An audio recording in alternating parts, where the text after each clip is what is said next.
ఈ గుహలో ఉన్న శివలింగాన్ని దర్శించుకుంటే ఆయుష్ పెరుగుతుందని మీలో ఎంతమందికి తెలుసు? అవును, దీనికోసం అయితే మనం పల్నాడు జిల్లాలోని గురిజాల మండలంలోని దైద అమరలింగేశ్వర స్వామి టెంపుల్కి అయితే వెళ్ళాలి. ఈ గుడి వచ్చేసి కృష్ణా నది ఒడ్డున ఉంటుంది. స్పెషల్ దర్శనం కోసం 20 రూపీస్ టికెట్ ఉంటుంది.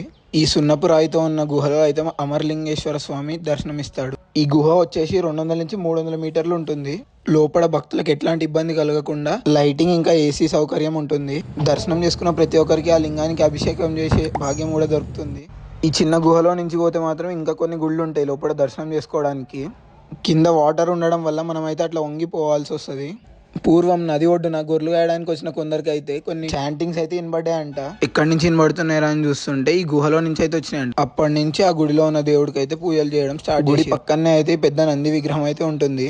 గుడి బయట ఉన్న ఈ కౌంటర్ దగ్గర అయితే దర్శనం ఇంకా ప్రసాదం టికెట్లు దొరుకుతాయి. టెంపుల్ సరౌండింగ్స్ అయితే చాలా పీస్ఫుల్ ఉంటాయి. ఒక్కసారైనా మీ లైఫ్లో ఇట్లాంటి టెంపుల్ని అయితే దర్శించుకోవాలి. సరే మరి పోయేస్తా. Bye friends.